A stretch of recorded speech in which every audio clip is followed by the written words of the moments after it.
91 days.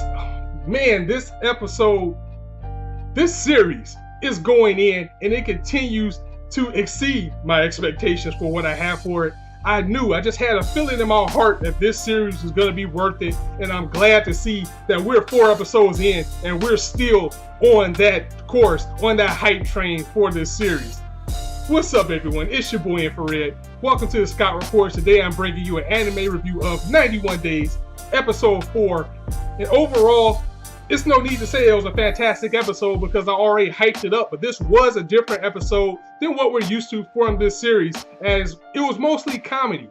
But it was a method to the madness of the comedy of this episode, as we get some alone time with Nero and sees that Nero may not be that bad of a guy. I mean, of course he's a gangster, but I've always seen this coming. I've seen that collision course coming with Angelo and Nero, where Nero's going to get in too deep. I know he is. He's going to get in too deep and actually begin to see Nero as a brother. And when it all comes to a head, like we see in the opening, he's not going to want to pull that trigger. Or if he does, maybe he's going to have a little bit of regret. And episodes like this is going to be the seeds of why that's going to happen, as it was Nero focused. It was completely Nero focused, showing who he is, showing the side that you normally wouldn't see from this type of person, or maybe he always has been this way, but we didn't get to see it. Because if you think about it, Vano was pretty cool too, but overall they still killed Angelo's parents and he still wants revenge.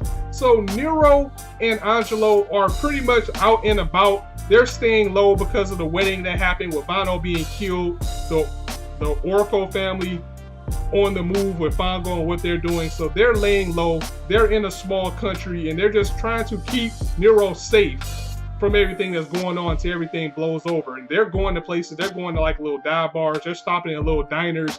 And Nero, he's a high class kid.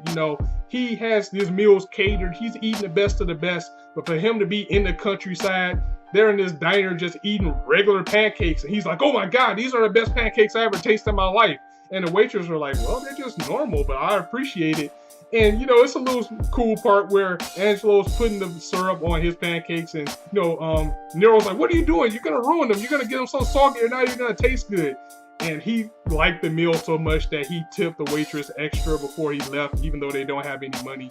And that was the thing. It's like Nero adjusting to being pretty much penniless and laying low. Right? You can tell that Angelo, this is probably with the things that he had to do to survive while he was on that road for 7 years and eating things that, Nero probably wouldn't eat. And we get a lot of time with Nero in this episode to see two sides of a coin, as we see possibly the life that Angelo was leading all this time. And we see the super rich Nero now being, in a sense, I can't really say he was being humble, but I could say that seeing life as everybody else would see it. And I can't stress enough that I can't wait to see when things finally come to an end, because after this episode, I think Nero's a pretty cool guy, and it's going to be sad to see when Angelo actually has to do the deed.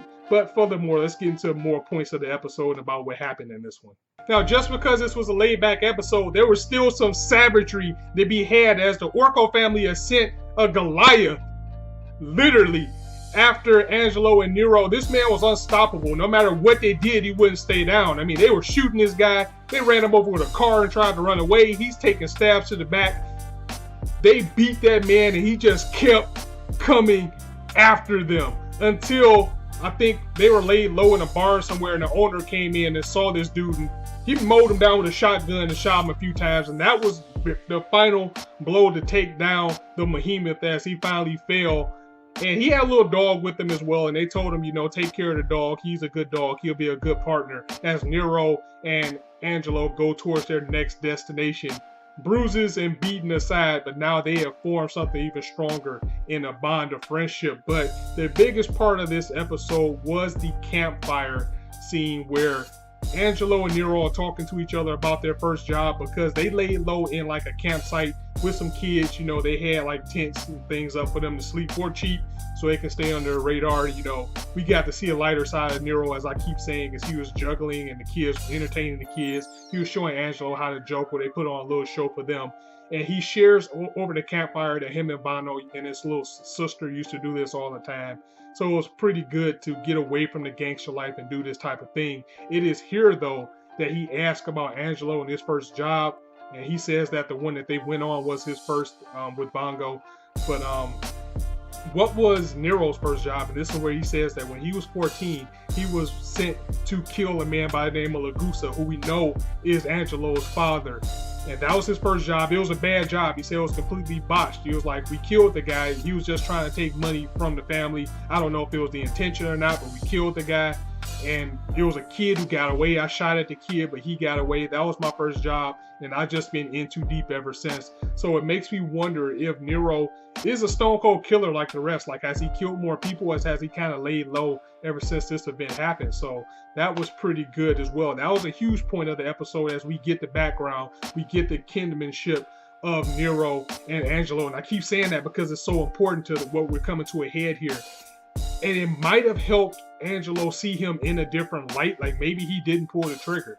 I mean, he was there. He's still responsible. I know if it was me, I would probably feel like he still has to go.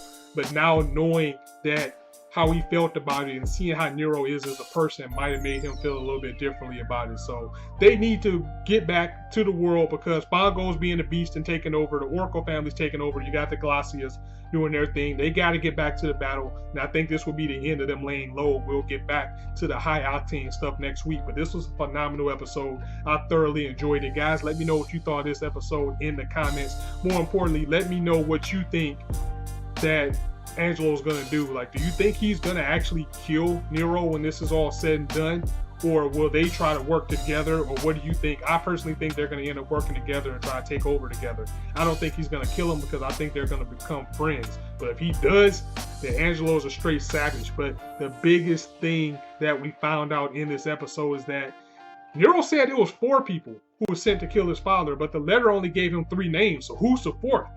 That's the big one as well. I think it's the writer of the letter. Let me know what you guys think. I'm going to go ahead and end it here. Thank you guys for joining me as always. And as I always say, you can be anywhere on YouTube right now. You chose to listen to me, and I really appreciate that. So thanks for stopping by. On that note, it's your boy Infrar-Ed signing out. See you soon.